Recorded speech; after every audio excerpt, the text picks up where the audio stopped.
সিরাজগঞ্জের রায়গঞ্জ উপজেলার নিমগাছি মৎস্য চাষ প্রকল্পের পাশ দিয়ে যুগ যুগ ধরে বয়ে যাওয়া খাল বন্ধ করে মাটি ভরাট করায় সৃষ্টি হয়েছে জলাবদ্ধতা। বিপাকে পড়েছে স্কুলগামী শিক্ষার্থী ও ব্যবসায়ী সহ এলাকাবাসী।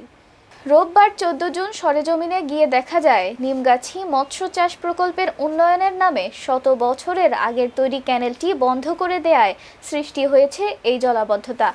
দুটি করাতকল বা সমিল, একটি মৎস্য হ্যাচারি, শতাধিক দোকান ও 60-এর অধিক বসতবাড়ির লোকজনসহ দুটি বিদ্যালয়ের ছাত্রছাত্রীরা পড়েছে মহাবিপাকে। এই ক্যানেল সংলগ্ন বসতবাড়ির মালিক পুতুল রানী, কার্তিক মাহাতো, দীপক পোদ্দার, সদীপ মালির বাড়িতে দেখা গেছে হাঁটু সমান পানি। জানা যায়, নিমগাছি মৎস্য চাষ প্রকল্পের সহকারী পরিচালক মাসুদ রানার তত্ত্বাবধানে পুকুর সংস্কারের কাজ চলছে। এতে করে তিনি ওই খালটি মাটি দিয়ে ভরাট করে রেখেছেন, আর তাতেই স্বাভাবিক পানি প্রবাহ বন্ধ হয়ে সৃষ্টি হয়েছে জলাবদ্ধতা। স্থানীয় ওয়ার্ডের সাবেক ইউপি সদস্য রামকৃষ্ণ গুণ বলেন, মাসুদের স্বেচ্ছাচারিতার কারণে এই জলাবদ্ধতার সৃষ্টি হয়েছে।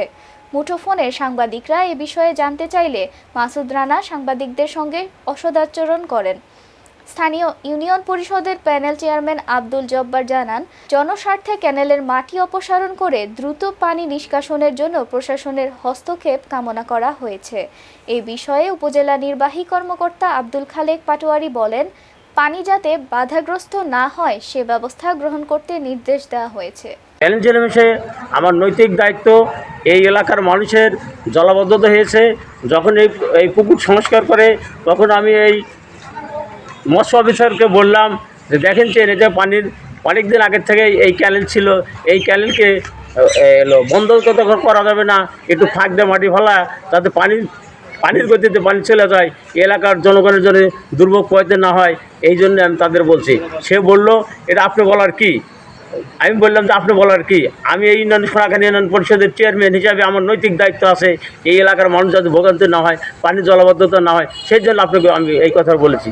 সে আমাকে বলতেছে সরকারি সম্পত্তির দায়িত্ব আমার, এখন সরকারি সম্পত্তি